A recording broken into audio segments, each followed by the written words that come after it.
I'm Martin Krueger. I'm a veteran of World War II. Actually, I was with the Company G, the 20th Infantry, and that's the part of the 6th Division, and it's all infantry. Now, I went in on February 17th of 1941, and then, if you remember the dates right now, December 7th is when Japan bombed Pearl Harbor. Well, that stopped me from being able to get out. I almost thought I had my year over with and I'd be out, but I didn't get out. I couldn't get out, and of course after that I wouldn't want to get out either. So then we went on and we trained a lot of people that came through there, because our unit had been really trained pretty well already by that time. So they immediately sent out cadres to make new units. And so our division was held back for a while. We didn't go overseas for about a year after that. And so during that period of time, well, we would see, my wife and I would see each other occasionally, and finally we decided that, gee, here we are, we're both 27 years old. Why wait until after the war to get married? So we decided just to go ahead and get married right at the chapel, right at the 6th Division chapel. So that's what we did. And then she kind of followed along and went along to the west coast. And during that time we went through desert maneuvers in Yuma, Arizona.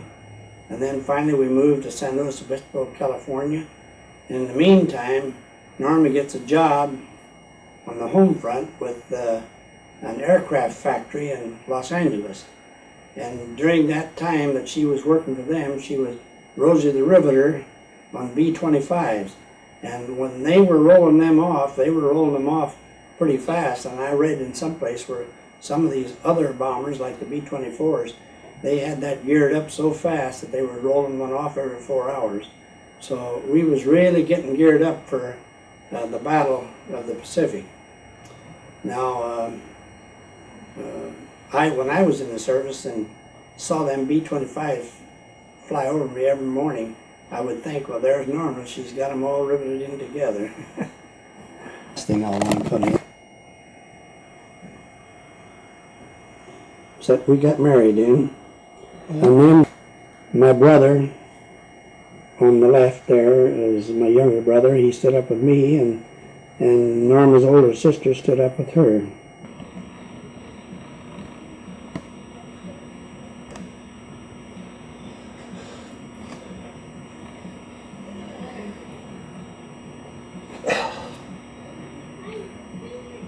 Liberated. When released, he weighed only 88 pounds. That shocked when you kind of... More about that later. And there's a love picture. And then above that is my uniform, just like you would go into battle if you had to, and with the bayonet and the gun in my hand. And the one in the next one there is a picture after I got home, and one of the happy pictures. Okay. I'd like to back up now and tell you a little bit more about when we got married. Now, we got married on a Saturday night and went to eat in Rolla, Missouri. And the next morning then was Sunday, and we took a little trip where they had some things to look at, sightseeing. And then we went back home in the afternoon, and Norma and my brother and Norma's sister took off back for home in Iowa. And I the next morning, I headed with my group down to Louisiana for Louisiana maneuvers. And then when that was over, we come back and we was at Fort Leonard Wood, Missouri for a little while. And then we went to Yuma, Arizona for desert maneuvers. Now they told us at that time that they wanted to take us to the desert where it was hot so we could get used to going out in the heat like it was going to be in the South Pacific. So we spent about 2 months in Yuma and on desert maneuvers, slept out on the ground. And then after we got through with that, then we moved to San Luis Obispo, California. And in the meantime, Norma gets a job in Los Angeles working for a North American aircraft factory. And like I said earlier, she was nicknamed Rosie the Riveter. And so she worked there real hard on the home front, putting out B-25 bombers. And then come the day when we was at San Luis Obispo, they said, okay, now next week we're leaving. We're leaving for the Pacific. We don't know where we're going. They wouldn't tell us because they don't want the troops to know before they move out. Now when we got on the ship, why, of course, Norma came that weekend to say her goodbyes, and that was kind of rough. But when we got on the boat, after we started moving out, they said, now we're going to Hawaii. Oh, everybody thought that was great, we were going to Hawaii. But we only stayed there for a month, and that was just a short time to guard the coast for a month until some other troops came in, and we'd be moving on down farthest west. And so we did get to spend a month on Hawaii. And then when we got on the boat again and we headed for New Guinea. Now we was on the water 19 days, and that's a long time to be sitting on a boat. But we got landed at Milne Bay, and it was right in the first part of January. Our Christmas was at Hawaii. Now, I had Christmas in Hawaii on 1943, and Christmas in New Guinea in 1944, and then of course I was back home again in the latter part of 45, and then I had my Christmas there. So Christmas was spread around quite a ways. But when we got to Milne Bay, New Guinea, oh, it was hot. It was running about 110, 120 degrees, and we had to do some getting used to that because it was really warm. So we stayed there for a while. And then all at once, one day, they said, we're going to load up now for the amphibious landing at Baffin Bay, New Guinea. It's about the center of the island. And we come in there, and that's when we really was initiated into battle. When we landed first at Milne Bay, that was already taken, and we didn't have to fight there. But when we get into Milne Bay, that was a little different story. One of the great battles in Baffin Bay was what we call Lone Tree Hill. And we fought and fought there for a long time. And one time we must have been fighting about on the second day without food. And we'd get water by dipping it out of the creeks and putting halazon tablets in it to disinfect the water. And the water was just green, but you disinfect it with halazon tablets, and that's how we did it. Now then finally when the mess hall caught up with us, well then we got to have food again. But you carry a little food with you, the sea rations and stuff like that. But it's not like when you can really get a bowl of hot chili or something. Well, our initiation right away, the first day was, we got into position and relieved another outfit. And they no more than just got out, and we got in and had our foxholes dug and everything for the evening. And all at once, somebody says, "It's a Jap plane." And I looked up, and there was three of them. You could see the red ball under the wings, and we knew then it was Japs, and they was blazing away with their guns and dropping bombs on us. But somehow they're not very good bombers or something. They didn't hit nothing that hurt us any. They overshot us, and they didn't get us. So, but that was just like they flew over once and made a circle and come back and one more time across, and they were gone. They didn't hurt us too much. So then the next day we started moving out and trying to clear out all the Japs along the coast. And we come to this one spot they call Lone Tree Hill. And every time we got close to this one particular spot, why, they would shoot either our tank or our car or whatever they could get a hold of, and we didn't know where it was coming from. So one of the companies, it wasn't our company, got one of these boat-like things, and they put 20 in each one of them, and they took 2 of them and went along the ocean. See, this was right on the ocean front. And as we was coming along there, all at once they pushed the brush back and rolled out a 37 and a tank gun. And they shot right at one of our boats and sunk it. Well, they killed one guy and wounded another one. And they immediately pulled back in and covered the hole, so they thought we didn't know where they were, but then we saw it. We knew then where they were. And the other boat, he just stayed right there, and he let every one of those other ones crawl into his boat, so really they were just almost so heavy they almost sunk it. And they picked up the dead one and took him along, so everybody got back, including the wounded and the dead. But then we knew where they were. And what it was, it turned out to be a tunnel and a reservoir where the water from the ocean would push, when it was real windy, push back in there and clear it out, and it was all hollowed out, and they used that for a supply dump. And there was a bunch of Japs in there, and they were trying to defend that, you see. Well, we fought hard the next morning. Well, they pinned us down that night, and we were right at the edge of the ocean. Real easy digging. It was sandy. And we dug down about 5 foot deep and made it so we could get way down. Now, anybody that walks on top of the ground after dark is shot, and nobody would get out. So everybody stayed in their own foxholes. But what we didn't think about, tide comes in. And there we were down in the ground about 4 foot. And about midnight, we wondered why the water was coming up on our feet and our shoes. And nobody was sleeping because we were too close to the enemy. They were only about 100 yards from us. And so the water just kept raising real slow. And by about 2 o'clock, it was halfway up on our hips. And by 3 o'clock, it was up to almost to our shoulders.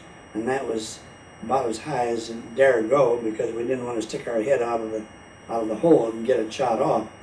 But then the tide began to go back out again, and by 6 o'clock in the morning the tide was out and our water was all out of our foxhole. Well, then we were sopping wet, but you know, you don't mind that when it's 120 degrees, because all you do is get up and walk around and you dry off. And that's the same way with the rain. You just pour down rain, and an hour later, while you'd be dry, you wouldn't change your clothes at all. You just stay right on. And you eat outside. You have no place to eat other than just go up and get your food. And if it's raining, it just rains, and you eat fast, so you stay ahead of it. But you know, it just rains right in your mess kit. But we could stand that all right. Well, then anyway, when that boat was sunk.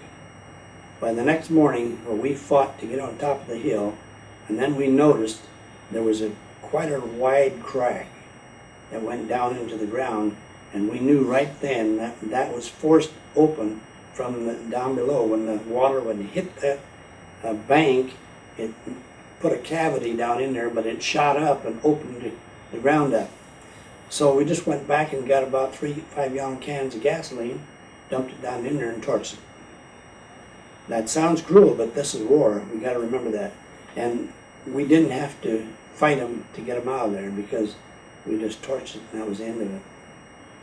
But we fought then that day and cleared that hill off, Lone Tree Hill.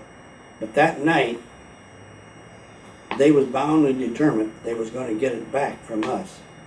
Well, we had equipment that they didn't have, and one of them was Roman candles.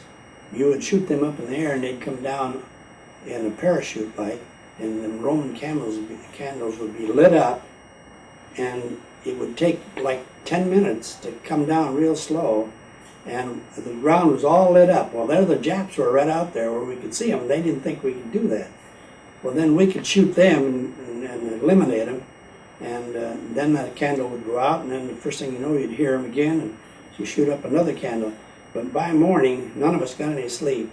But by morning, they got us close, just like 6 foot in front of us, and there were Japs all over the place. But we won that battle and then went on. So you just go from one. It isn't like if you're just in Europe, it was a little different. You had more of a line and you just go straight ahead. But here, you got jungle. You just follow along the coast, and you can't get into the jungle. You got trees 3 foot in diameter, and tanks couldn't be used at all. And so you had to just take them with a bayonet and a rifle and machetes and go in as far as you could and dig them out. But that's the way it worked. Well, we finally got Maffin Bay cleaned out, big enough so we could have an airport there. And that left the airplanes move up a little closer toward the Philippines. And then when we had that done, they could keep bombing and bombing from there. And they would soften up the next spot for us. And then we'd go in again. Well, then the next one we went into was, let's see, that was Sansapor.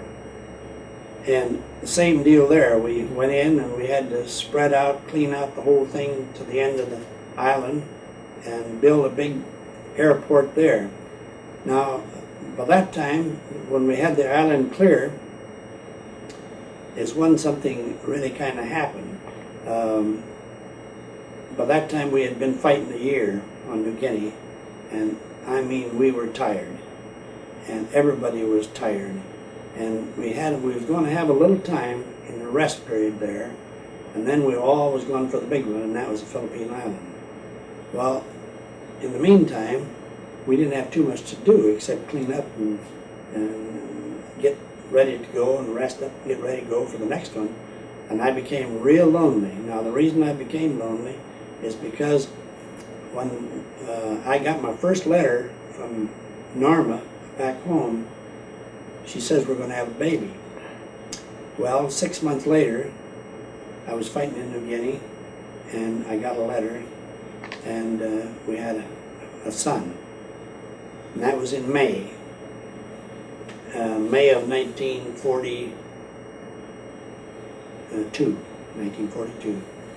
And I was real lonely at Christmas time because here I had a son that by that time was 6 months old, and I didn't get to see him for Christmas, and my wife, I couldn't be with her for Christmas, and I just kind of felt really down, and I was depressed. And so then 2 Sundays before Christmas, I was in this rest place, and all sandbagged, everybody, you know, so they'd be safe. And a man walks into my camp. He says, "Are you Martin Krueger?" And I said, "Yes." He said, "Well, I'm Jerry Choate from Chicago." He says, "I'm your brother-in-law." He says, "I married your sister Vera, and we live in Chicago." Well, see, that all happened after I went overseas, or after I went into the service, you see, because I was already been in there 2 years at that time. I didn't even know she was married. So we had a nice visit. He said that he was a welder at the airport, and it was about 10 miles down the coast from where I was. And he says now every morning they leave. When they come back, they're all shot up, and that's my job to weld all the bullet holes shut and sand them down. And so then they're ready to go the next day again, the next morning. Well, I remembered every morning at 6 o'clock, just at daylight, then bombers just come up over me like that, just by the hundreds, you know. But we had a good visit. He knew what I did. I was in the infantry. And so we had a good visit all day, all afternoon. And in the evening he went back. And so it really made us feel good to see somebody from home. Well, then 1 week later, another man come in. It was just 1 week before Christmas. And he says, "I'm Irving Hoddenfield from Radcliffe." He says, "I'm engaged to your sister Lily." I said, "Well, do you know Jerry Choate from Chicago?" And he said, "No, I'd never heard of him." So here I had 2 brother-in-laws that came to see me. And boy, I tell you, I was really surprised, and it was a wonderful thing. So Irving and I, we visited all afternoon, and I said, "What do you do?" He said, "Well, I'm an anti-aircraft gunner halfway between here and the airport. It's about 5 miles. So he was defending the airport for Jerry, see. And so we had a nice visit. And when he was ready to go back, I says, Irv, we're waiting now to get the word to go to the Philippine Islands, because that's the big one. And I says, now, but I don't think, it's just a week now, I don't think they'll take us out before Christmas. So why don't you come back next Sunday, and I'll get a Jeep, and I'll go down and see Irv at the airport, and then have him come, and we'll have a three-way family reunion. Well, we got it done. And they both came, and we had dinner together, Christmas dinner of 1944. It was right on Christmas Day. And so we visited all afternoon, and about 4 o'clock, why the company first sergeant blew his whistle, and that meant that the 4 platoon sergeants, and I was a platoon sergeant, so we had to come up for the meeting. And I said, you just stay sitting tight here now, I'll be back in just a few minutes. Well, I got back in probably 10 minutes, and I said, well, this is it. They told us to go back now and have all the men load up their stuff in duffel bags, and we're tonight under cover of darkness, we'll be loading out on the boat for the invasion of the Philippine Islands. That's as close as we come to not being there, see. But we had a nice visit. I come back, I shook hands, the goodbye to them, and I said, I hope to see you after the war. And I said, now I won't have time, because I'll be too busy now loading the boys all out. But I says, you go back and you write home to my sisters and tell them what all happened here today and how much fun it was to get together. My depression was gone, and I just felt fine. It was just like I was home for Christmas. Now, I still say that that was part of God's plan, because he knew I needed help, and I got it. He saw to it, my two brother-in-laws got there. Well, we loaded out that night, and during the night a Jap bomber tried to bomb us, but the anti-aircraft guns, of course, and radar got them before they even got close enough that they could bomb us, and so that was taken care of. Well, then we got joined the convoy out in the ocean, and there were just hundreds and hundreds of boats in that convoy. They came from all over the islands, you know, the other islands that had already been secured, and they loaded everybody up that they could, and I'll bet you there were, well, I don't know, there were just hundreds of boats. And it took from Christmas Day till January 9th to get into position for D-Day on Luzon, Philippine Islands. We went in on January 9th. Before we got there, the boat right ahead of us, of course we always man all the guns on the boat, you see, and we thought sure he's going to hit our boat, but we had one of those Jap bombers that would dive down on you, see, and they'd get killed themselves, but they didn't care about that. And so they missed us, and they took the one right ahead of us, and it blew the gun turret off and killed 5 guys, but the boat kept right on moving and never missed us. Just kept right going. They lost the gun turret, but then the ship was okay. But anyway, we get on January 9th, we pull into Lingayen Gulf was the name of the gulf in Luzon. That's the north big part of the Philippine Islands. And the Japs didn't think that apparently that we could land there because the gulf was kind of shallow. It was not that you couldn't get in with the real big deep boats. We fooled them. We went in on LCIs, or LSTs I guess it was, where you let the lid down in front, and then we had those little boats that had wheels on them, and you just drive them like a car down in over that ramp into the water, and once you get on the water you're just like a motorboat, then you take off. Well, we just had hundreds and hundreds of those. The whole bay was full of them, and we got out on those and started for shore. Well, we were about 2 miles back out into the ocean, and it took us a little while to get in. Everything was timed, so everybody go in at the same time. I looked back when we was going in, and I saw the battleship Iowa and the battleship Missouri. They were just really laying them volleys of shells into the beach, and the beach was just all blew up, and there was nothing left of it. When we got there, we thought, well, you know, now we're going to run into the Japs. Well, they didn't think we'd land there, so there wasn't any Japs. We went in 2 miles. That was the first, that's as far as we were supposed to go the first day. And everybody knew that, so they had to stop. We could have went farther, but we didn't. We dug in. Next morning we start out, we went 7 more miles, and then we dug in again. So we was in 9 miles, and that's as big a beachhead as we had in the second day. And then by that time, everybody behind us was unloading, the boats were unloading, the Filipinos was helping them unload. And then the next day, the third day, we kept moving forward, and then it began to get a little tougher. We started running into Japs in. And then every day it kept getting rougher and rougher, and they were trying to hold us back, you see. And we kept moving forward and cleaning them out, and you know, you just don't stop, you just keep going. And we got into the Cabroon Hills, there was artillery in there, and some of the horses that they had to pull them, they used old equipment, and they would shoot the horses, so we couldn't use them. And then they would run on back, see, and then set up and fight again, see. So you had to keep going pretty fast and not give them a chance. Well, I remember a couple of incidents.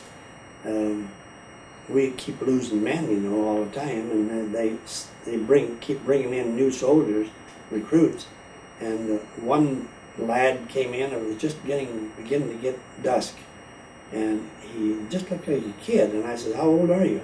He says, 18. He said, "I graduated from high school last spring." And he said, after I was through with my 6 weeks training, where they let me have a 10-day vacation, and when I did, I got married. So he says, "I got married and here I am."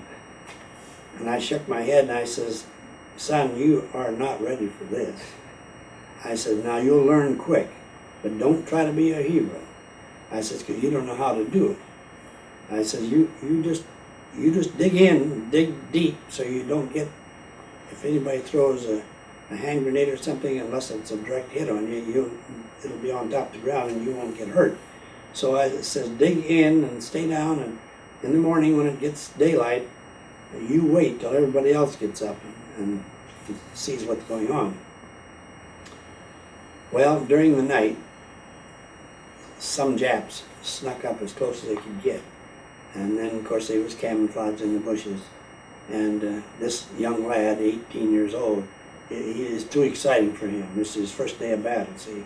He gets up before any of the rest of them do, and he's just standing up and looking around like that, and all at once, bingo, a Jap sniper shot him right through the head, and he never saw a Jap. That was his first day of combat, and he never lived to tell the story. And here he was married and all of that. So it's really tough when you see a young kid like that, especially. Then the folks would have to get the telegram that he lost his life in the Philippines.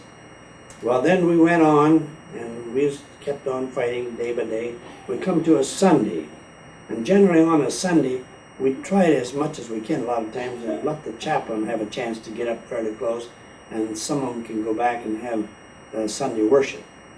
And we defend more than go on the offense, see.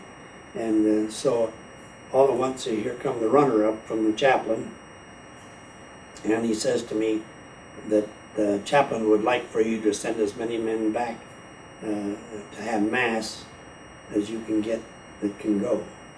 And of course I was Protestant. Mosbar, Sergeant Mosbar in my platoon, I says to him, "Would you like to go back? The chapel is back there right now." And he's smart, and he says, "I don't dare leave. You can see them Japs just like 80 rods away. Across the crest of the hill, they'd be walking back and forth." And I said, "That's right." But I says, I just don't think maybe that they would do anything right now. And if you want to go. No, he says, "I don't think I will." But he says, Kesting was just there too, and he was Catholic. And he says, "Kesting, would you like to go back for Mass?" "Yeah," he says, "I would." And he says, "Well, you go back and you pray for me." And they weren't kidding. I mean, they meant it. But it was about 40 rods to get over that hill where he was protected to go to Mass, but he was probably just about there, or maybe he was there. And all at once up front, the Japs opened up with a machine gun on us, see. And Mosbar, how it singled him out, I don't know. I just can't figure out how.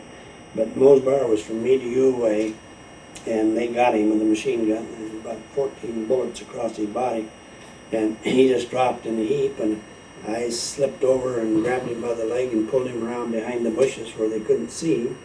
But he just died in my arms, and nothing you could do about it. He was that many shots, you know. And so, like I say, you never know when you're going to get it. I never got a scratch in New Guinea.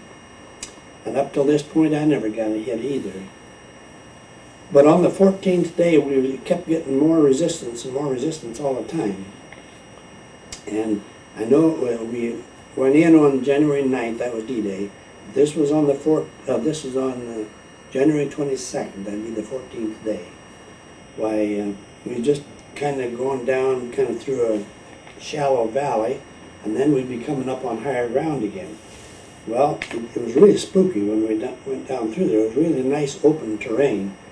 But when we started coming up the hill, they was all camouflaged and waiting for us to see. And all hell broke loose. It was they had machine guns, they had mortar shells, they had everything they could throw at us. See, well, they pinned us down, and we couldn't move forward at all right at the moment. And so the company commander sent up a messenger to me. He crawled up on his belly all the way up, and he said, "Martin, the captain wants you to withdraw your platoon back over the hill so we can get under cover so they can't shoot us." And then he says he's going to call in the Air Force, and they're going to bomb that hill, and then we're going to lay down a smoke screen, and we'll go through, and we won't lose near the men we will. They're trying to take it head on like this. And so I said, okay. So I crawled in my belly from one to the other, and I'd send two back at a time. Well, we're taught to zigzag back and forth as you run back, see? Or whenever you run, you don't just run straight. And they were two at a time zigzagging and running, and all the time while they were running, the Japs, you could see them train a machine gun on them, just sweep them, see? And when they'd run this way, they'd move over and shoot there. By the time they was ready to shoot, well, they'd move over the other side, see, and they'd miss them. Well, we did lose one. One got killed during this withdrawal, and several got wounded, but I really don't know how bad, because, see, eventually I got wounded myself. But I had them all back, but two. The one was a medic, thank God, and the other one was a rifleman. And I says, "Doc, I think they're all gone now except just us three. Let's get up and take a run for it." Well, I raised up, and just as I raised up, they shot me right through. The Jap shot me right through the right lung. See, went in the front, come out the back, just like a mule kicked me. And there was a shell hole, probably 6 foot across, about 4 foot deep. And I crawled in it, and just from here, just a little bit. And Doc saw I was hit, so he come crawling over, and so did the rifleman. There was all three in that hole. And as long as we was down in the ground, well, the Japs couldn't see us, they couldn't shoot us anymore. But he took my shirt off, and he took and gave me a shot of morphine for shock. He gave me 6 sulfa tablets for infection, and then he packed my bullet wound in front. It's kind of like your little finger where it went in, and then it turned, you know, and it just whirled out the back. We tore a hole about like a silver dollar, and it really tore me up. But like I say, it was just about like a mule kicked me, and I couldn't get my air. I just gasping for air, and I was bleeding so bad. But he finally got it plugged. But then, of course, it forced the blood to stay in the inside, clamped my lung, and so I was really in bad shape. But when he got through, he filled my jug with water, and he says, "Martin, you need to get to the hospital. That's all I can do for you now. This is just first aid." And I knew that was it. And he says, "We'll carry you out." I said, "No, you won't." I said, "You're not carrying me out." I said, you two take a run for it, try to save your life. And if you can get out, you'll be lucky.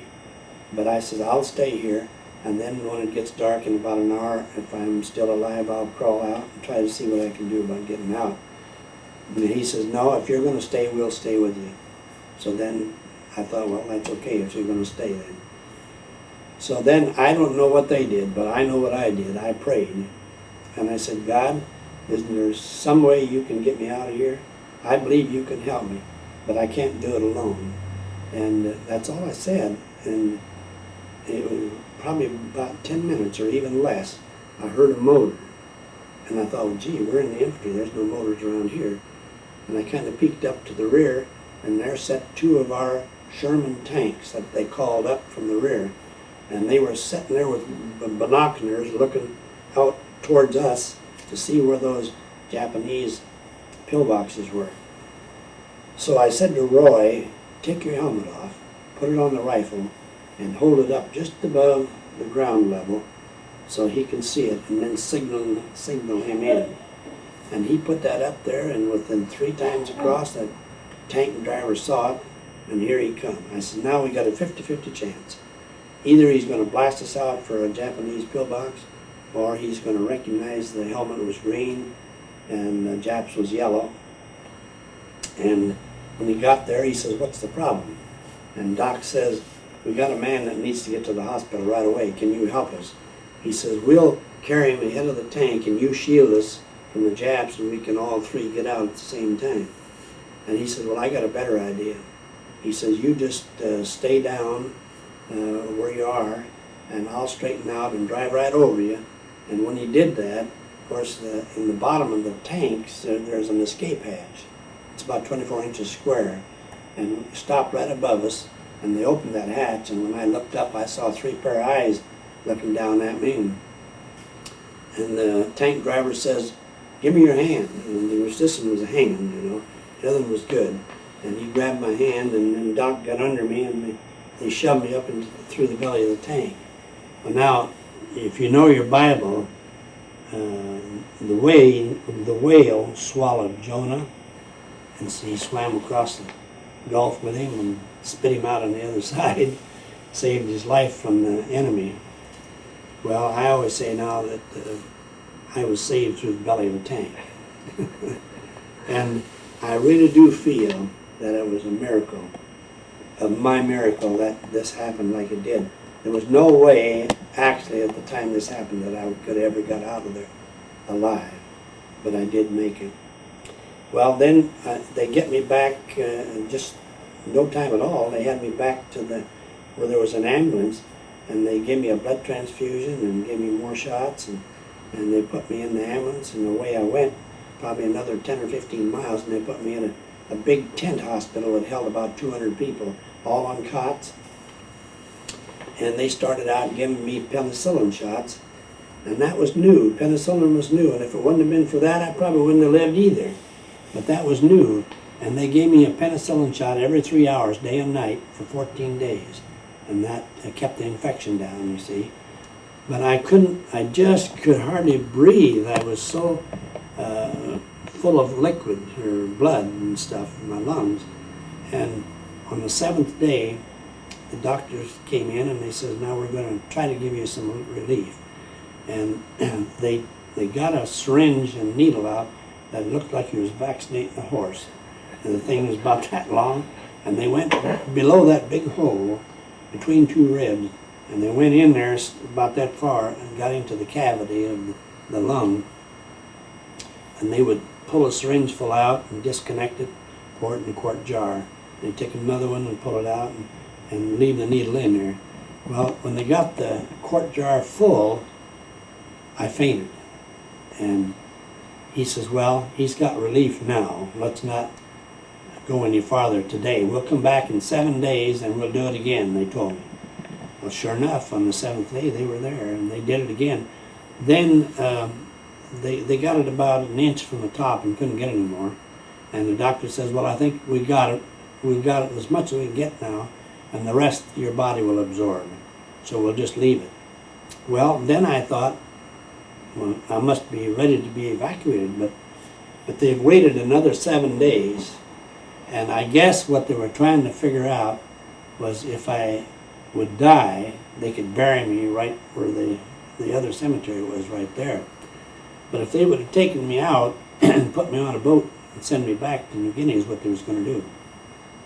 And if I died then I would have been buried in the sea. And so I stayed then another week, and I seemed to be no worse, and I was coming along. So then in the morning they said, well, we're going to evacuate you to a hospital ship now. and then you'll be going back to New Guinea. Now the reason for that is they wanted me to be in a hot country, because if they, in January, if they shipped me back to the United States, I'd probably get pneumonia, and then probably would have died. But when I get to the Gulf to go onto the ship, it wasn't a hospital ship really. It was made over just a regular LCT, and they had all cots in there where we could get on, and those that could get on by themselves would go up the rope ladder and then go up in there. See, I had to go up a rope ladder about 20 foot or better, and those that couldn't, that had a leg off or something, they'd put them in a basket, and then they'd come down with the hook and cable, and they would take them up that way. Well, I thought sure I'd be put in a basket, because I'd just been shot through the right lung just about 3 weeks before that. And they say, hey, you, go on up that ladder if you want to go along. I said, oh golly, I don't think I can make it up that ladder. I'll have to go on this. We don't have time for people that can walk. You got to go up the ladder. Well, golly, I wondered how am I going to do that? I only got one hand and 2 legs, so I would put my foot up as high as I could get it and put it through the rope and hold it, and then I'd grab like that. And then I'd go up another one and I'd grab again. See, and it took me a long time, but I did make it. I went up that ladder and really did it. Are you ready for intermission? Cup of coffee? Yeah. With one arm. Oh yeah. We're Okay. we're going. Oh yeah, I see.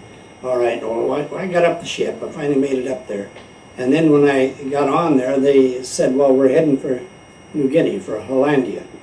Well, that's where the General MacArthur, was staying. When he left the Philippines, he says, "I shall return," and of course he did return, but he returned after it was pretty secure. We all got a big joke about that, but MacArthur was a whale of a good general, that's for sure. We all respected him. But I went to Hollandia, where I hadn't been before, because somebody else took care of that battle. But then we did get into a great big general hospital. And that was, they had beds then, metal beds, like you'd have hospital beds, see. And there must have been, I would guess that the thing must have held 500 to 1,000 beds at least.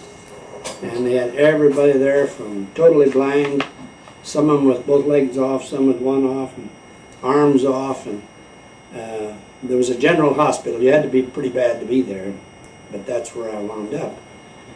And I stayed, see, I got wounded on January 22nd, and I stayed there. And one morning they came to me, this was in April. He said, well, I got good news for you. You're going back to the States tomorrow morning. So tomorrow morning came, and away we went. Here I thought I'd be in a nice big old hospital ship with a white Red Cross on the white ship, and I get out there again, and I was on one of them little old puddle jumpers, and it took 19 days to get back to the States. And it was the 19th of April of 1945 then that I got back. And I don't mind telling you, when I got off of that ship, I kissed the ground. I looked up that flag and I thought how pretty it is. Who would ever think of burning the flag? You're going to stand up for that flag whether you died trying to save it. But I got back then, and they took us up in some big barracks, and there was all kinds of telephones all across the front, and all the veterans coming back from overseas got one call. So I called my wife, and I'll bet you that was a big surprise when she got that, because I had just very few letters went out after I got wounded in January, and my hand, I'm right-handed, and I just couldn't do it, see. And another thing I want to touch on before I go any farther is that when we left on Christmas Day for the invasion of the Philippines, all mail had to stop, because you don't get mail on the ship, and when you're on the front line on the invasion and fighting on the front lines, you don't get mail, because there's a chance of it falling into enemy hands. And then you don't have any material to write on either. You can't write, you just don't have it. So then on the 22nd of January I got shot, and then I went back, eventually got back to the New Guinea before I could get anything to write on, see. And then the Red Cross people came through and they helped, and I had a fellow that I knew from our outfit, and his hands was all right, and I said, would you write a little short note for me to send to my wife? And his name was Martin, just like mine was, and it was Martin Huber. Mine was Martin Krueger. So he just automatically, his initial was Martin A and mine was Martin C. And so he puts Martin A. Krueger. And my wife thought, gee, he must have got hurt somehow, his brain isn't right or something, see. So she was really upset. Well, he just a short note, just saying that I'm hurt and eventually I'll be coming home. And of course, then at least she found out that. But when I got back to the States on April 19th, they handed me a mail bag with all my mail in it. I had 135 letters. Now, I hadn't had no mail from nobody from Christmas Day on until April 19th. And that's a long time to be lonely. There's no way they could get it to me. Well, then I started reading it. Well, anyway, I called my wife then, and she says that the baby's just fine, and we're doing all right. We're living with Hazel, her sister, and then her friend. There was 3 of the women were living together in an apartment. Norma did the cooking, the other 2 did teaching school. And so Norma took care of the baby for me well, the baby was about a year old then, by the time I seen it. So he was born in May, and I got back about the 1st of May. So I was overseas 19 months. Time really flies. When you're over there, you're so busy. Well, then I called her and I said, now as soon as I get a place to stay, to convalesce, they'll let me get off a few days. So it took about 3 days in San Francisco, and then they sent me to Camp Carson, Colorado. And they had a big, they used the Army camp then for barracks for hospitals people. And those that could get around like I could walk, just convalesced there until they were ready to go home. So I stayed there from April then until May. And then they said, you'll have to come back, but we're going to give you a 10-day vacation. Well, that's when I got home, and sister met me at the train here in Iowa Falls, and the first thing I come to was my wife and the baby, and then she handed the baby to me. And I thought maybe he'd be real scared, but he wasn't scared at all. And we done real well. And then, of course, afterwards, well, we took more pictures, and you can see different ones there. And I've got some pictures that I had taken earlier here, both of those. Now then, after, finally when I got discharged, why, I took a formal picture at the studio, and that's the one right there. That show up very good. I'm trying to avoid reflection there. That's, I had all my badges on, and I'll tell you more about that in a little bit. Okay. I told you earlier how lonely I was in New Guinea, and when I met my 2 brother-in-laws, well, I got a picture of that one, and then I got a picture of the 2 together on Christmas Day, and got to see that. And that's about in the cemetery. Was one of the first ones killed in my platoon, and I just thought if I had a chance to get a picture of that, I'd like to take it home, which I did. And then here is one of the Battle of Lone Tree Hill. I've got more pictures that shows it better, but didn't come through too good, did it? All right, this is the picture of the rank and badges and all that stuff. Now you see the one over here, I was a platoon sergeant. That shows you with the sergeant stripes on top and 2 rockers down below. And that's insignia for a platoon sergeant. Now, these medals on this side was done through basic training. And every bar that you got on there, it shows you when you was through with the training with the rifle and the shooting, and I got sharpshooter on there, and you got your bayonet, and just many things that you get. Now the red one is my shoulder patch, and that's the insignia for the Red Star Division, and we was six-point star, and that was that one. Now the one down here below is a discharge button that you can wear on your shirt, letting people know that you got your honorable discharge. And the 3 stripes right above it goes on your sleeve to let you know how long you was overseas. Now each stripe is 6 months, and I was over there 19 months, so I got 3 stripes. Now right above that you see the metal dog tag.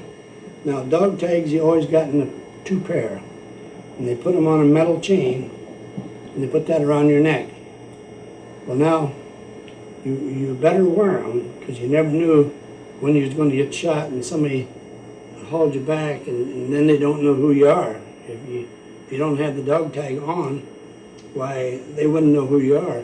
So what they do is they take one dog tag off and nail it on a wooden cross, and then they put you in a poncho and roll it up tight, put you in the grave with the dog tag around your neck, and then they bury you. And later after the war they could go back to those crosses and dig you up and find the body with the same dog tag as is on top, and they know who you were. And that was the reason for that. Now, to bring it home a little better, we had a fellow in New Guinea. He didn't wear his dog tag, and he says, boy, it really come home to me this morning. When we had all them dead Japs laying there, he says one of our guys was laying amongst them, and he says if that would have been me, they wouldn't know who I was, because I didn't have my dog tags on. So you have to have your dog tags on to be identified. Now right above that, this long bar, it gives you your theater of operation, like New Guinea and Philippine Islands, and wherever theater you were in, you got those. And then this top one, this blue one, the blue one is, I always said it's kind of a joke, although it's kind of pretty, but when the minute you got into a combat area, then your pay raised $10 a month. So what you really amounted to is you go out there and give your life and shooting the Japs, and they shooting at you for $10 a month extra. Now the red one here is called, that's the Bronze Star, and that was given as a citation given when you do something kind of beyond the call of duty. And when I had to withdraw with my platoon, I got them all back but one, and they thought it was such a great job apparently, so they gave me a Bronze Star, and that's what I got that for. But during that I got shot, so then I got the Purple Heart. And that's what the Purple Heart looks like. So that kind of covers all the badges. Now I want to show you something else here. Now after the war, immediately, the first year, we started having reunions. And the smaller group around here was only about 6 or 7. And so we've been meeting every year till 69. In 1969, some of the boys at Kansas City heard about it, and they says, now why don't you come down there? We always had it the last Sunday in July. And he said, you come down the last Sunday in July to my place, and I'll round up as many as I can around here, and we'll have our first big reunion. We call that a company reunion. And everybody knows each other then. So when we get there, the first meeting was 19. We had 19.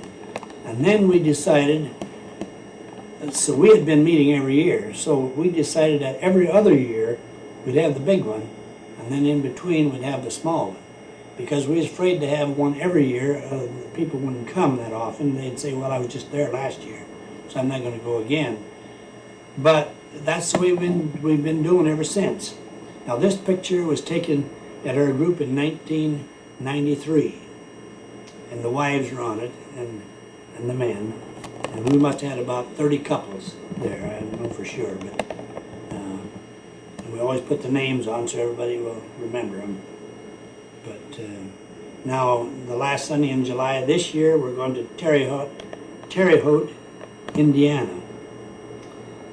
And they've got it already, and our reservations are already in. So anyway, that is a wonderful thing. We get to talk things that we don't talk so much maybe around here, but we can talk like we were when we were there, and things that happened. They say, you remember this, you remember that Lone Tree Hill, do you remember this and that? And then we talk about it. I think it's really good for you to talk about it. I think probably that's most all of it now, I think. If I can ask a question, what, is that your regiment or what Company. Your company? Yeah. See, I had a platoon. It's off now, isn't it? Whenever you're ready. Okay. I'd like to make one more comment, and that's on the atomic bomb. So many people said we shouldn't have used it, but they ought to have been on the other side, and then they would know that it was necessary to use it to shorten the war. Now, we've saved thousands and thousands of lives on both sides by using the atomic bomb. Now, I know it didn't look very good that we bombed a civilian city, but if you'd have went in and bombed Tokyo, it would have been the same thing. It would have been a city there too, and they would have done it. In fact, they did do it. There was I think 27 B-25s that went in and bombed there, and they proved that we could do it. Japan said they'll never touch our ground. Well, we did. We went right over there and bombed them. And then, of course, they flew over into China and bailed out, and most of them got back through China that way and come back. But the atomic bomb is something that it wound the war up real fast. I was discharged on July 23rd of 1945, and the war was over within a month after that bomb was in.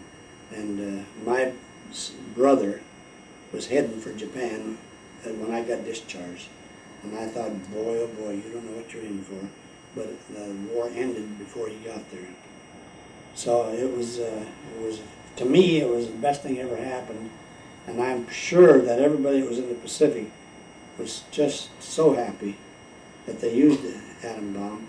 But where the trouble comes in now, though, is that after the war was over, then both sides just kept building, and the thing got out of hand, and that's the bad part of it. They didn't have brains enough to control the thing, and that was the part that bothered. And now they're trying to make us look like we were the aggressors. That's what Japan says. We were the aggressors, and look how they bombed our places and stuff like that. Well, they started the darn thing, and they bombed Pearl Harbor, and I don't know who was the aggressor. They were, and they're going to have the thing at the Smithsonian Institute, and they was going to say that we were the aggressor. Well, we weren't the aggressor. We were after they forced us in to be the aggressor, but not before that. All we was doing is winning everything back that they took away from us. And we did that, and did it well. Tell me about VJ Day. What do you remember about that? Well, VJ was, I was home then, and just really happy and settled in. And I already had a job with Ralston Trading Company, see. And that's another thing, after I got out of the service, that really made me happy. The Iowa Falls paper, Ralston Purina, put an ad in and says, now, we're looking for a veteran that's disabled, and we've got an opening for him if there's one available. Well, Norma read that, and so she says, Martin, tomorrow morning, why don't you slip out there and see what kind of a job that is? Well, George Oswald in the mill office had an opening that is a kind of a gopher job. It was go for this and go for that, and then a training program. First of all, I was doing the figuring on how much ingredients was used for all the different kind of chow they made, and then they had added another thing for me to do, like I went with the committee, and eventually I was called safety engineer. Then he said, now you take the applications and do the hiring. Then I did that. And then the first thing you know, I was transferred to Davenport to manage the warehouse for a year and then close it. That was the plans. And then they moved me to Ottumwa to open another one while they were building a new plant. And I did that. When that was done, I thought, well, now I'll be in the new plant. I'll just stay right there. But instead of that, they promoted me to Iowa Falls again, back to where I started. And I was manager of the order department here in Iowa Falls for 3 more years.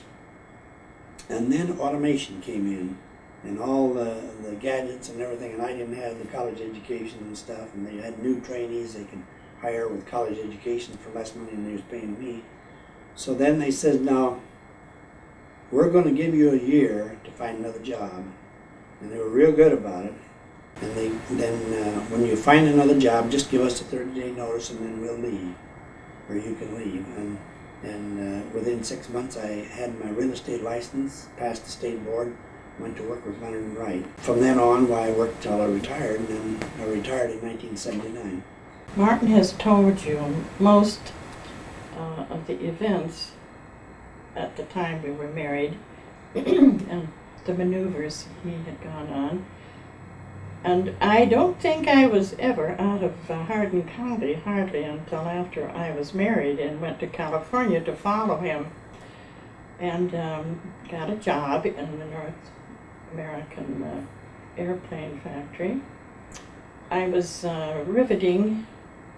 bucking rivets, which they at that time called me Rosie the Riveter, but it was on B-25, so I enjoyed it very much.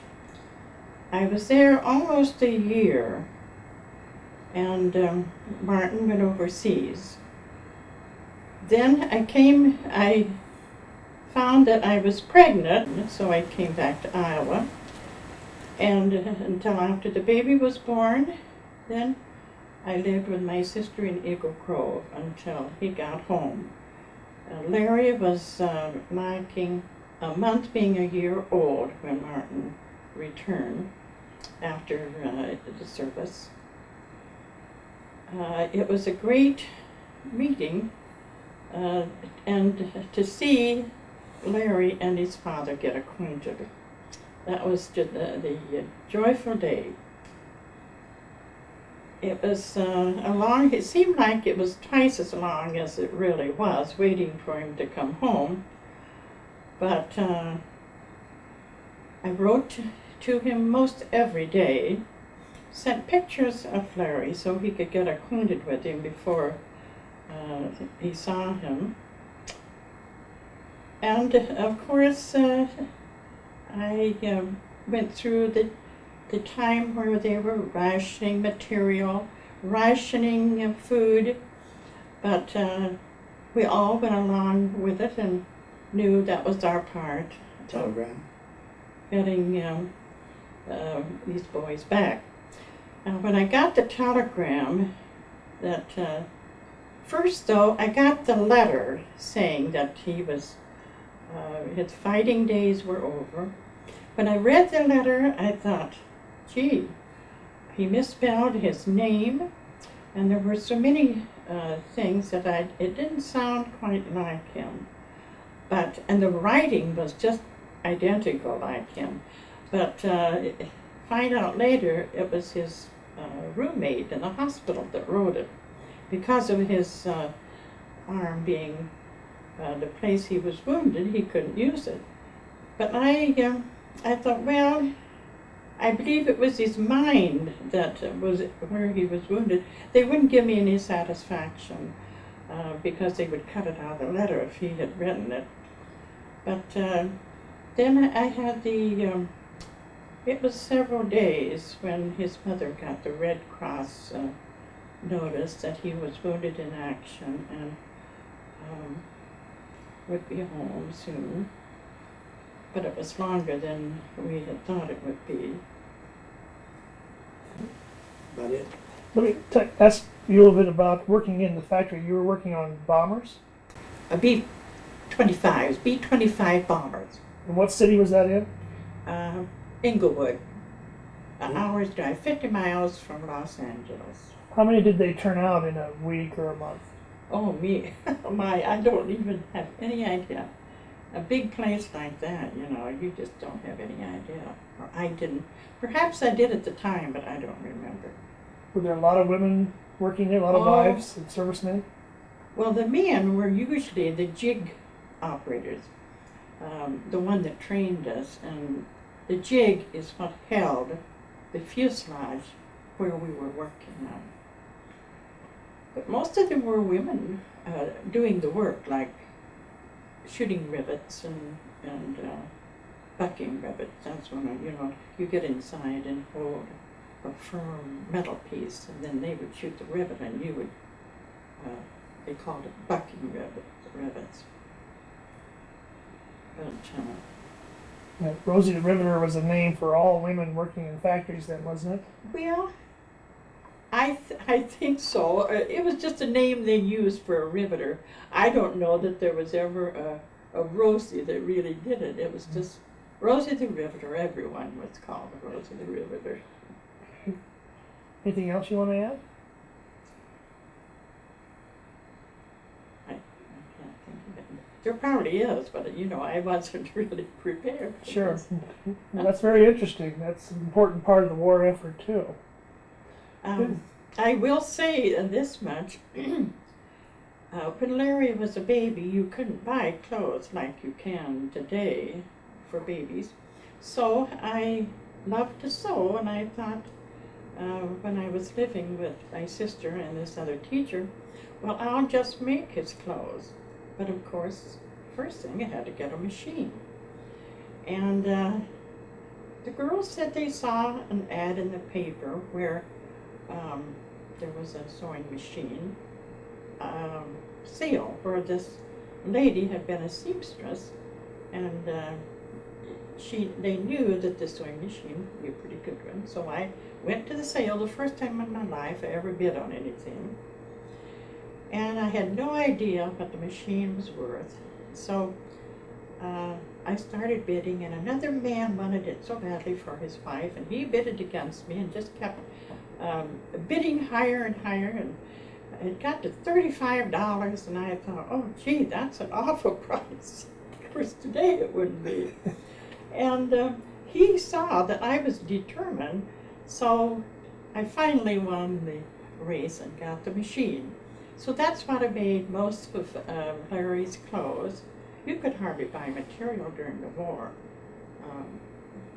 even though you couldn't find what you wanted. My sister had clothes that she had discarded, so I made little coats and little suits and things that he needed, and I really enjoyed it. What other things were rationed during the war or hard to get? Well, I can remember sugar, especially sugar and dried fruit. I suppose the servicemen were getting those, and of course we were very happy they were, and we would go on. But I guess you'd call that was our part of the war, getting these boys back home. That was one thing I remember especially. And the Red Cross letter I got to tell me that he was wounded. I had gone out for coffee that morning and got the mail on the way. Of course, I hadn't heard from him for such a long time, and I was worried that, you know, I knew he was right at the front lines. So I got this letter, a Red Cross letter, and I went on to my coffee, and I wasn't at all anxious to read it. In fact, when I got home, I put the baby to bed, and I just hesitated to open it because I didn't think there was good news in there. And but finally I did, and it was his letter, or the letter his roommate had written. And of course, then I was more anxious to find out the particulars. So I began working with the Red Cross. And in the meantime, before they got word back to me, his mother had heard, got the telegram that he had been wounded in action. And in this letter, he said, "My fighting days are over," so I knew it was Of course, they took everything out. They cut it out, so I knew he couldn't tell me the specific reason. And that's about all I can think of at this time. That's interesting. Yeah, because I really know nothing about how it works, so just tell me about how the draft system worked here. Well, there was 3 board members, and it was Frank Cottrell, Jon Hansen, and Fred Trainer from Ackley. Jon Hansen lived out here in town. And then we had an attorney, which was Harry Rixmeyer, that handled the cases, and he resigned, and then Lyman Lundy from Eldora took over. About the time that Lyman Lundy took over, we were running short of draftees, not only Owl Falls or Hardin County I should say, it was the whole state. So up until that time, deferments were not common, but they were easier to get one. Well, when Lyman took this job, he came up and we went through all the deferments, and even though they were for 6 months, sometimes they were automatically renewed, but we went through all of them and had hearings. And then we had a pretty good source again of people to go to service. And then after those were kind of used up, they decided that the government decided we'd have to start drafting up to 39 years of age. Well, those run a little thin, so they started 45. Well, when I got into that age group of 45, it wasn't successful because too many of them couldn't stand the physical part of being in service. Too many of them couldn't pass a physical to go in the first place, and too many of them had health problems that they got in, and it wasn't too long and they were discharged. So that 45 age bracket was soon forgotten. Then they dropped down, and they decided they would start drafting 18s, and they were just about almost too young, but they didn't want to take them unless they were through high school. Well, then we ran into the problem that some of them weren't through high school. Of course, some of them were ready to drop out and go, but it was they didn't want to encourage that. And so if they were going to enter their senior year and they knew they were going to come up for draft, they were suggested that they would be tutored in the summer so that they would qualify for their last half of their senior year. Then they could go that from September through December and then be drafted. And those that did and received their diplomas, their mothers were given the privilege of standing in their place to receive their diploma. And that was pretty touching. It was, in fact, it was very touching. And that went on, of course, then until the war was over. That we drafted mostly those that just would become an 18. And there was a lot of that didn't pass the examination at Des Moines because they were immature. And there were some went into service that were, they didn't necessarily receive an honorable discharge, but it was like what was it called? It had a certain number. Anyhow, because they just couldn't adapt. And the main reason was they were so homesick. And a lot of them were sent home even before they had their basic training in, and they'd give them 2 or 3 weeks and then go back. And those that went back and couldn't adjust, and they were given this particular kind of a discharge. But it isn't a discharge that they could ever receive benefits from homestead exemptions and that sort of thing. Well, I think that's well. Then of course, when someone didn't want to go to church, go to service, they would request a hearing, and the 3 board members and whoever the attorney was would come, and they would tell their case, and the 3 board members would ask questions, and the attorney would ask questions, and it was a pretty grueling situation for the draftee. And I took all the shorthand. I was took the shorthand, and we'd start hearings sometime about 8 o'clock in the morning and run till maybe 4 in the afternoon. And truly, I'd have a steno pad full of hearings, and then I'd have to type all this up, and a copy would go down to the attorney, and he'd read it and see if it was what they thought and so forth. Well, then all his file would be sent down to Des Moines, where it was reviewed by a board, and that board then would, because it was a disinterested board, and then they'd send back their recommendation, and that's how he'd get it, maybe a delayed, and so forth. And that's how he'd maybe go to service too. So you got a lot of requests for deferment? Oh, we did, especially when the war was heavy. I call it heavy or hot or whatever you want to determine. Yes, we'd have hearings at least every other week, and sometimes it'd be a week. And of course, we'd get our call, and for so many men. As a rule, when they get that far, that they'd have their prelim test and exam and so forth, they were pretty ready, willing to go. And not too many years ago, I'd say maybe 15. Well, it's more today, isn't it?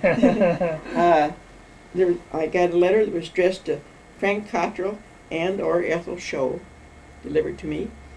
And it was from a boy that had gone there from the training school through Hardin County. And he told me that in his letter was how successful he was and how thankful he was that Mr. Cottrell had encouraged him to go and make the best of his past and think of the future and like that. And he signed it with his service number. So never knew.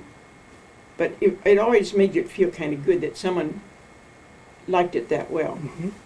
Well, then we had, for deferments, we had some of these situations where the folks moved into town to leave the boy on the farm. And then they'd do that, of course, and then if someone's son had to go, it was really, we had some pretty rough hearings because they'd say, well, I stayed on the farm, my boy's helping me, but if I'd moved to town, then maybe he would have been like that, sort of thing. So those were pretty, I worked the period when it was really... You mean if the son had been drafted, it would have been a hardship on the farm? Mm-hmm. Mm-hmm. But they would usually... one of the board members, and it usually was Mr. Hansen because he was a farmer, and he had 2 boys that was in service. And he didn't have any other boys at home, and he was farming and getting along. And he would go out and kind of make a personal interview to the neighbors around or kind of visit around. And I remember very distinctly one time that he came back and he'd been chased off the farm with a pitchfork. And you know, it was funny. We teased him a lot about it and so forth. But there were some real hardship cases too, and then there were some that played it and it wasn't. Well, what kind of things would constitute a genuine hardship that someone could be deferred? Usually Sickness.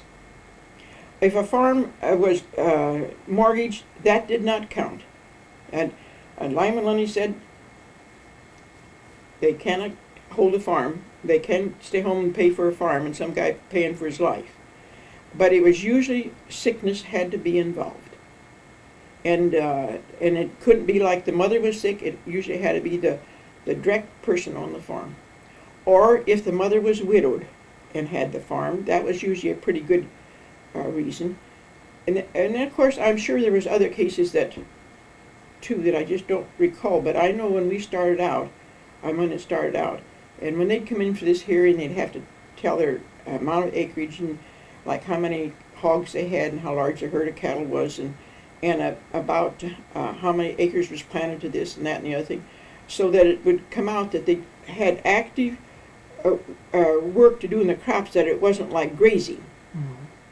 And so that was really about the hardest. And then we had some pretty big calls. We had, during the heaviest part, 2 bus loads at a time go. And one or two of the men going that would be maybe of a little age or dependable, why they would be given charge of those kids until they got to Des Moines. And they usually left here about 2 o'clock in the morning. And see, they'd be in Des Moines then, just about right for to get them started off on their meal and day and so forth. And I had to come down every time and with one of the board members, and to be sure that when they'd have roll call that names was right and all that sort of thing. You'd go to the bus station? It was the men were always picked up in front of the city hall. Of course, our draft office was where the council room is now. And at that time, Frank Cottrell, he was mayor, and his office was to the east portion of where the council room is. And then our boardroom is across the hall, where that room is still there across the hall. And and I can remember one night that we'd had a bad blizzard, and they came up to get me in the snowplow. But I lived up on Stevens Street away, so I mean, they always sent somebody after me. I never had to see about transportation. Somebody from the police department always came and got me. And you would go down and see them leave. Mm-hmm. And a member of the board would be with me. And usually it was Frank Cottrell. Did you happen to know him? No. Oh, I wish you had, because he's a fine man. The street's named after him.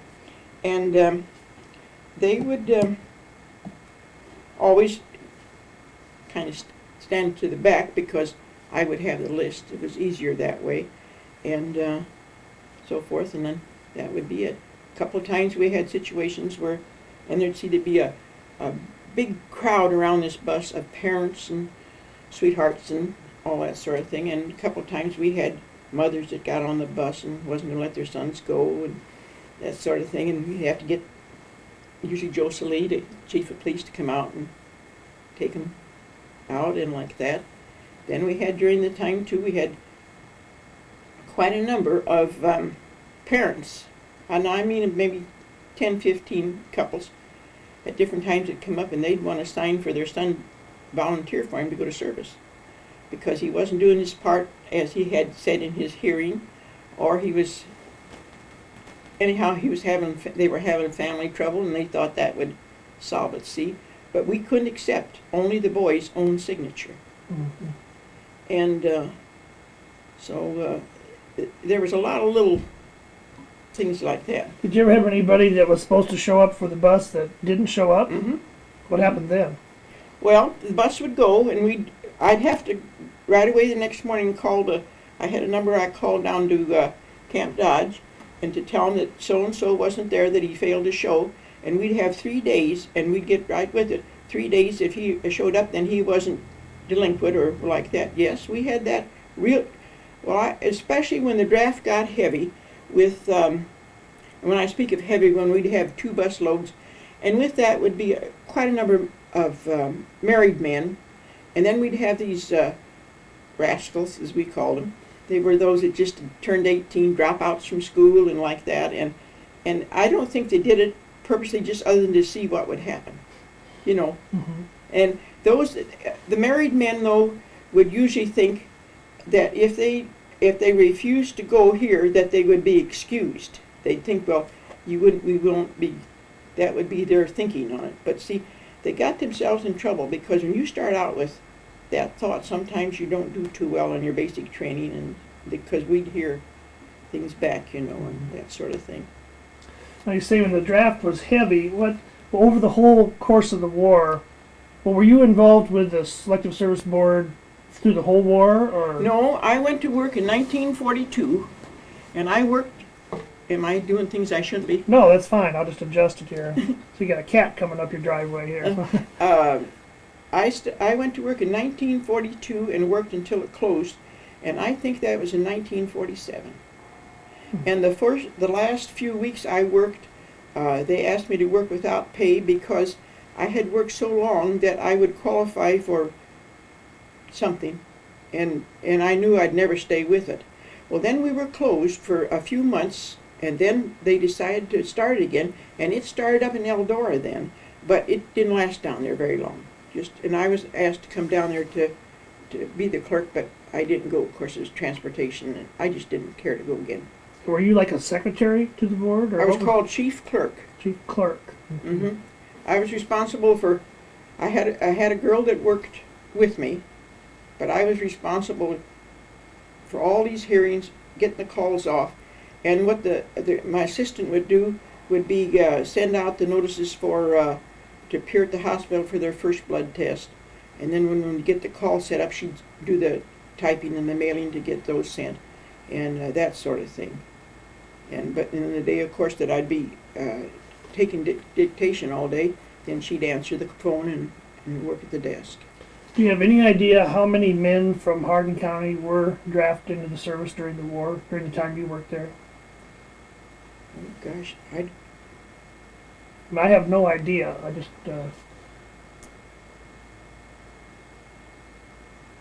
I don't know that I could have.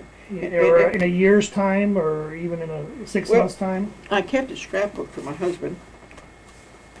I don't know. I could just show you how a call was. If I can find it.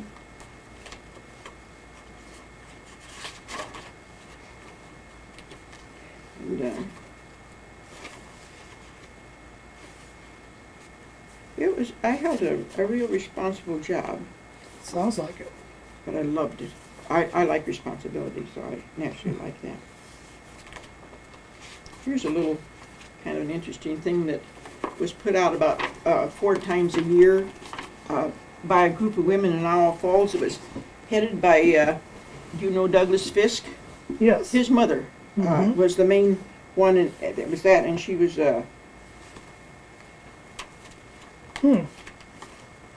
This was put out how often?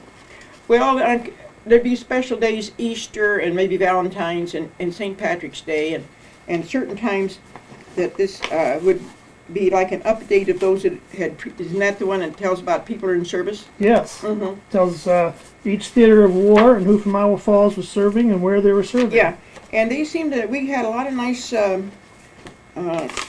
comments on that. It's very nice. Somebody put a lot of work into this. Yes, it was.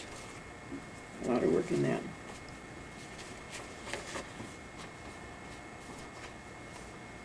Now here's the number that was inducted the day my husband went. He was in charge there.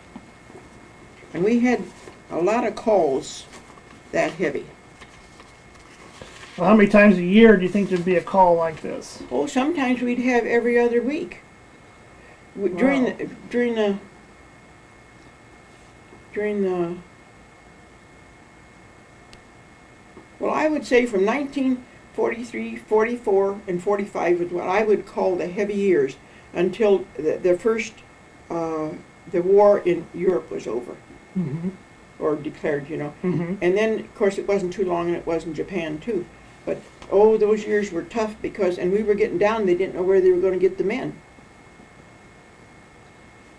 So there's like about 60 names on here. Well, Does that sound about right? yes, because I know that when So during the heaviest part of the war, every couple of weeks, 60 men would be called from Hardin County? I would say, especially in the year 44. Wish I could find that other sheet that. Yeah, this is December 30th, 42. 60 names. And they all went to Camp Dodge from here, is that right? Mm-hmm. This must be the same.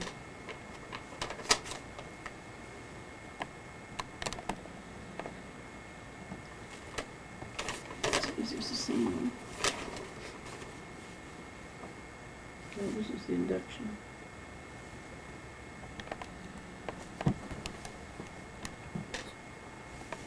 So were you working for the draft board when your husband was drafted? Yes. Mm-hmm. I had.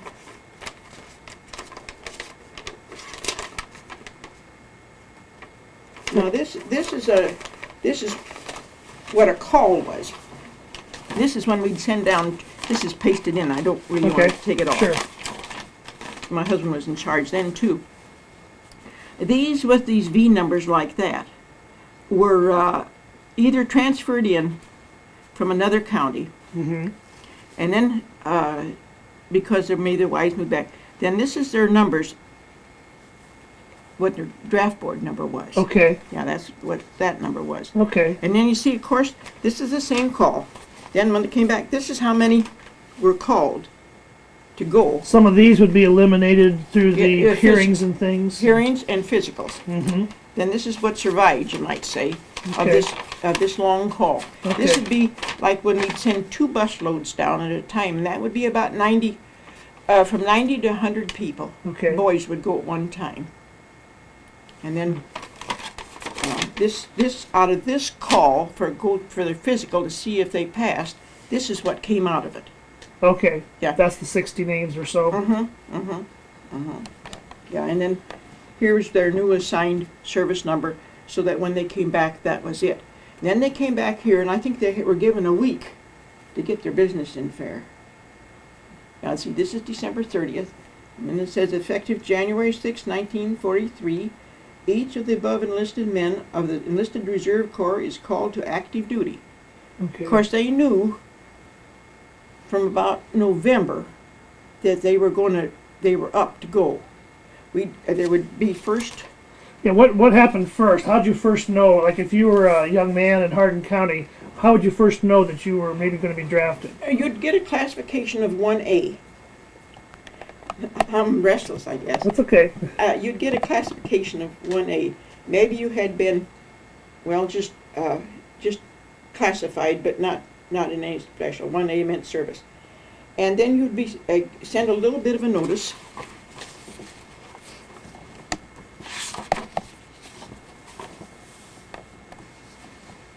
Here's his classification. Your local board has classified you 1A. Mm-hmm.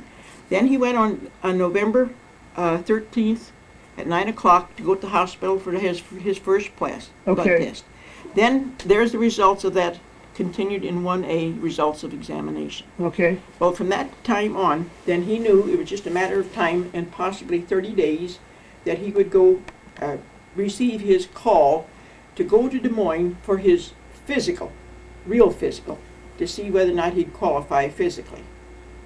That took place in Des Moines. That always took place in Des Moines. Now, sometimes that took place at Fort Des Moines, if they were running so full. But when you went down for service, you went into Camp Dodge. Mm-hmm. And then if you passed the physical there, what happened next? Des Moines. After you passed, if your physical at Camp Dodge was okay, Uh-huh. you were at home at that point. What was the next thing you would hear? No, you weren't. Oh, you stayed there. No, in a way you weren't at home. Let's see, I kind of have to think about that a little bit. Oh, then here's the next C. This was, let's see if we can find out. 42. This is November 13th, 42, when he got notice that he was that he passed. It is here locally. Here is his notice that the report for induction. And that tells, this was sent out on the 18th, and he reported at 4 a.m. in the morning, the 30th day of December. Okay. That's this list that's so long. Then when he came back, I know this is his appointments leader, and then when he came back, he already had his number assigned and everything, because when you were once cleared and you received this notice of induction, you were past the getting a deferment or anything, unless you had a stroke, you might say you went. Yeah. Okay. So they would be down there and they wouldn't get any chance to come home again, or? Yeah, yes, on December 30th they came home. Okay. They knew they passed. And when they came home, this shows what their military number would be. Okay. See, when they went down, I showed you what their draft board number was. Right. And that they no longer had draft board number then.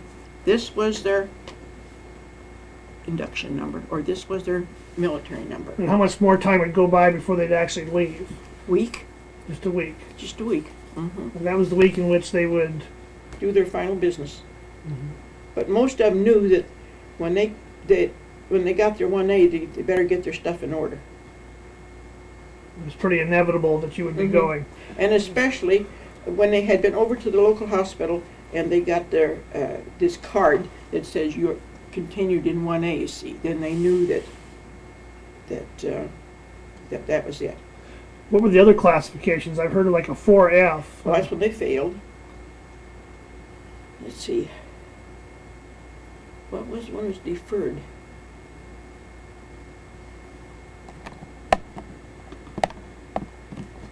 I know a 2A was when they were given 6 months, I believe. I can't just tell you now what it was, but otherwise they were just registered until they came up. And then there was one classification too if they were over age. And they were finally just pulled over age, but I mean over 45, and put to the back of the file so they wouldn't be. They were never even required to get a physical, probably. No. What else? 3A was a married man. He qualified for service, but he was married and had a family. You realize this is 50-some years ago. I understand. Well, that's fine. I guess the point is there were lots of different classifications. Did anyone ever try to be excused because they were a conscientious objector? Yes, we had that. Okay, tell me about those. Well, we really only had those from kind of around, I won't say, the New Providence area. And we had most of those that were willing to go, but they would want to go into the medical corps. And I should know what the classification was. Can't tell you. But anyhow, see, there are Quakers down there. And they had a perfect, right, we did have one in town here that didn't want to go and so forth because of his, thought his beliefs and so forth. And he was just in the process of being processed and having all this reviewed. When the war was over, then he came in and volunteered and qualified for all the goodies. So the Quakers from New Providence asked for exemption because of their religion? They didn't really ask for an exemption. They asked not to go into what you'd call active duty. They would be willing to cook. They would work in medical corps. Can't think of those two things I basically remember.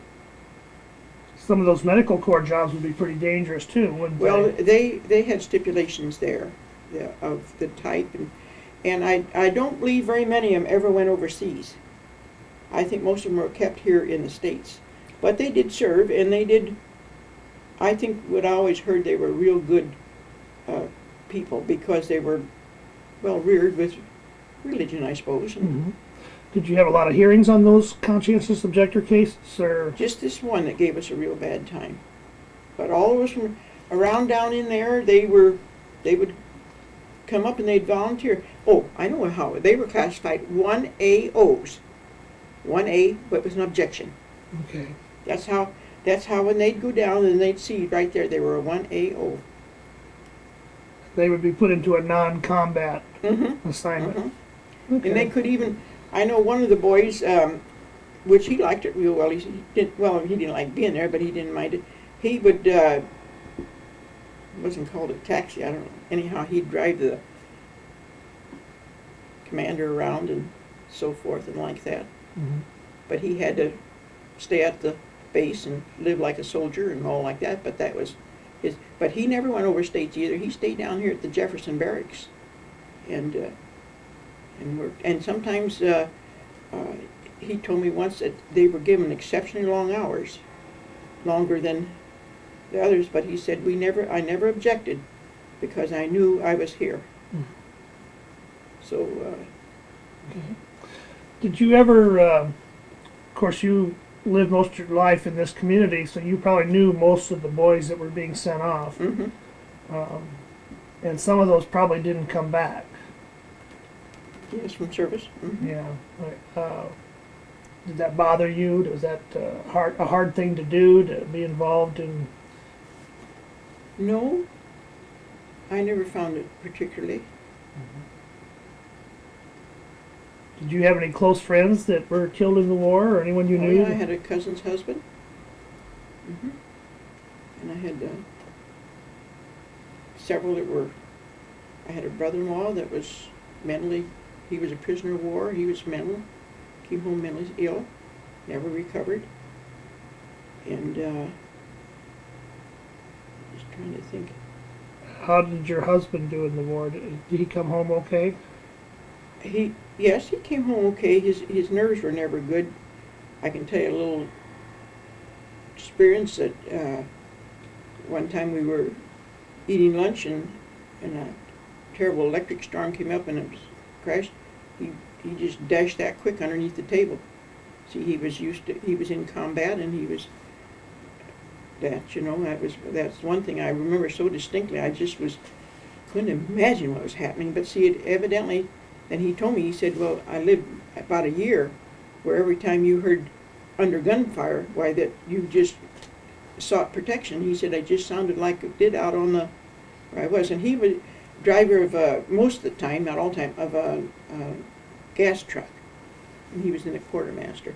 But he said you still had to take protection when the bombings would start because of the inflammatory materials and that sort of thing. Where did he serve? Where was He he at? served in the Pacific. He served, he started out in Camp Young, and he went to Philippines, and from the Philippines to New Guinea. And he was on his way to the invasion of Japan when peace was declared. And then he went from there on up to Hokkaido to wait to be discharged. Okay. Okay.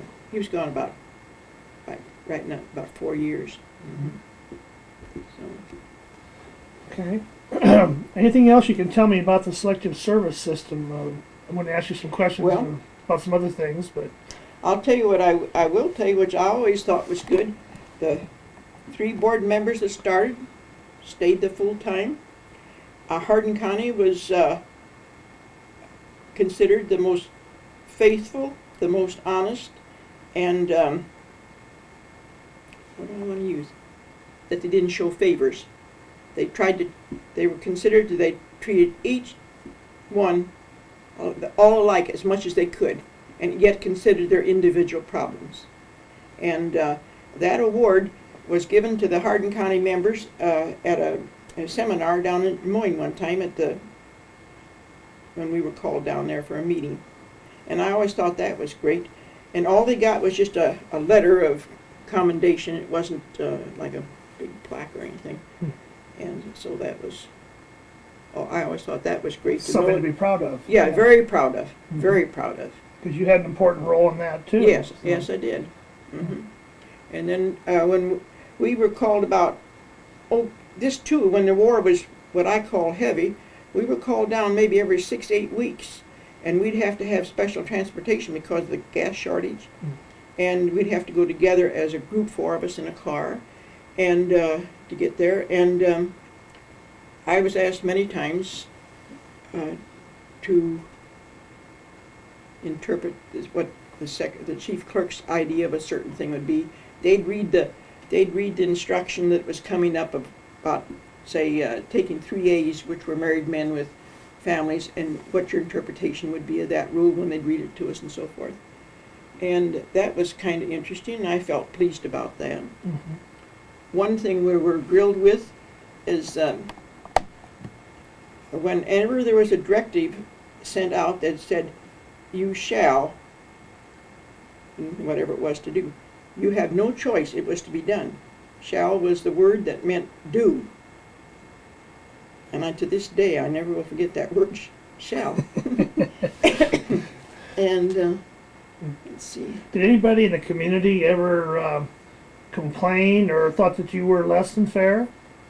No. Through the years, I've had a lot of compliments. The only thing I will say that this position did to me was I became very withdrawn, because I didn't want to go and be with groups where they'd say, why didn't so-and-so go, or when's Johnny's number coming up, or so on and so forth. And I didn't want to say I don't know, because I usually did. And so, excuse me. Sure. Dara Roberts. Yes. He came to me a couple of times, and he's wanted me to write one of these essays. And I just didn't feel I could. It wasn't that I didn't have, but he didn't want like this. He wanted facts. He said, I don't want any of this. He said, I want people that you can maybe not use their names and say there was a member or a person, and relate the bottom. And I couldn't do that, because our community is too small, and I was afraid they might figure it out. That's understandable. And I just wouldn't do it. He got real irritated with me, because usually I cooperate, but I just couldn't on that. I just remember now what I talked about, but mostly it was just procedure. We tried to keep it. Yeah, we tried to keep it general, I guess. So. No, if he was satisfied with something like that, I would. But he came up and he copied some of this stuff off that I had. Mm-hmm. Yeah, that looks really interesting. I want to take a closer look at that. Before that, though, I want to ask you about, you mentioned going down to Des Moines, you had to have special transportation because of the gas shortage. Mhm. Tell me about rationing and the shortages during the war. Well, there for a while, when things were really tough, those that came home from a leave had to report to the draft office and get a permit from up there as to how many miles about they were going to drive and so forth. And but that wasn't too hard. But most of the boys that came home were rural, and they had ample supply at home. You know what I mean? Was there anything else that was short besides gas? Sugar.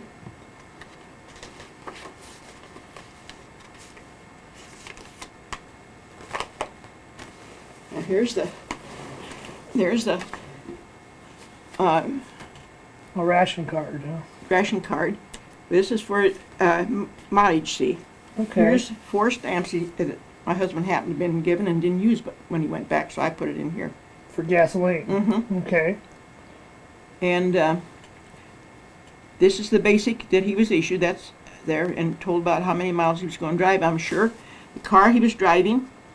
And you had to have this with you, because when you were stopped while he was home, if he didn't have that, then you'd be considered not within the law. So that's his basic mileage rationing.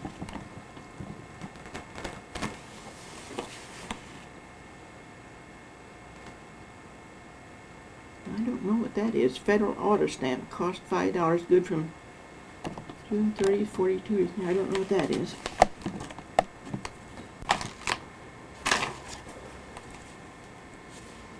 I should have gone through this before you came, because I knew I had a few things in here. So basically gasoline and sugar. How about like tires for cars? Were those hard to Well, get? oh yes, very hard. Very, very, very hard. But all I have here is really what I was implicated with at the board. Mm-hmm. And mine mostly was this gasoline ration, and they had to have this card, this special issue furlough card. Okay. And I had to give him a little dealie, and then I think he went to Eldora.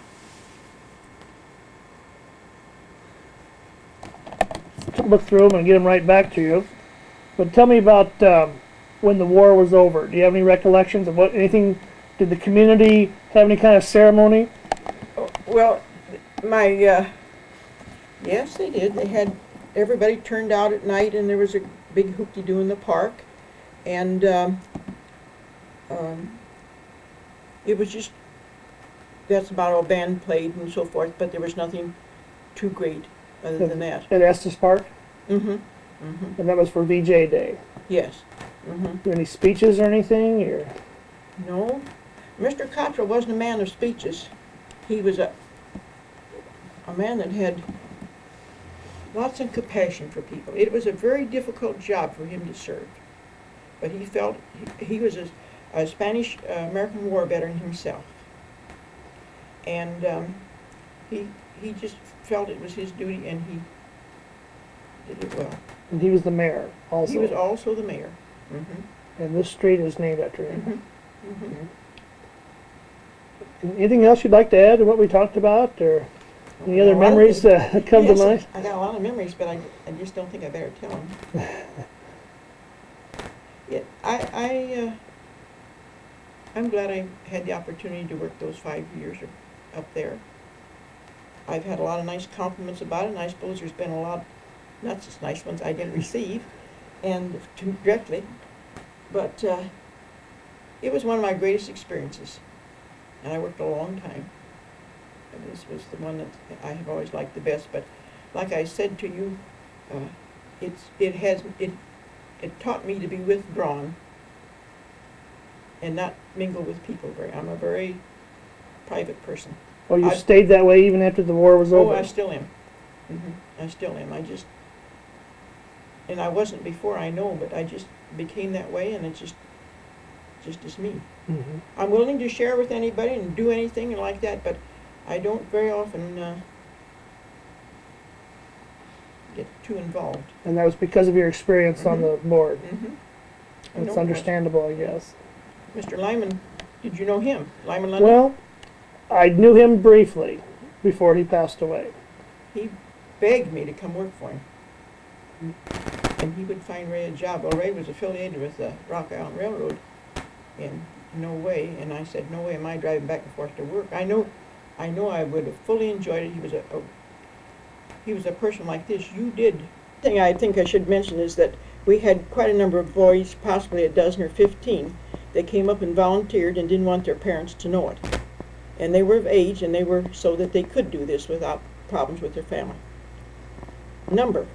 And I can think of 2 cases that we called and we got permission that the V would not be put on their number on account of causing troubles in the community, in the family, you know. 3. 1943. Mm-hmm.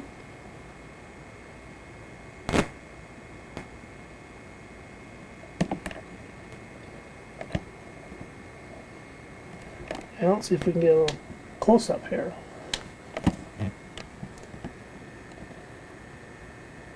You need better light or something? No, I think that'll be just about right. That's a kind of a nice. He was excellent. He really was. He was a good one to have on there then, Well, wasn't he? and see, it was during that time that Hardin County really got built up because he went through all the deferments and all of that, all the classifications. He'd come up lots of times after work and I'd stay 2 or 3 hours and we'd work. And I wasn't on the payroll either, but I mean, didn't expect to be. And we'd go through every file and see, now why couldn't have he gone? And this is when it was desperate. But I mean, the calls were there, we just couldn't fill them. And so you had 3 board members, one from Iowa Falls, one from Ackley, and one from Eldora. Well, the one, Jon Hansen, lived out here in the country. And he really was named to the board because of his farm representation or his Okay. farm affiliation. I can't tell you the point of how Fred Trainer got appointed, but anyhow, he was appointed originally, and then Frank Cottrell. Okay. Then there's just those 2 others. First Harry Rixmeyer, and then, Well, they must have done a good job if they got that award you were talking about. So. yes, I wished I'd have kept that letter. And I sent a copy of it to the Ward Department of, and I couldn't find, they told me they could not release any information to me. Okay. But I always thought it was kind of strange to put your number down. Yeah. See, now, if he would have happened to have gone when my husband went, then I could have found it. Of course, I looked, and his number wasn't on that.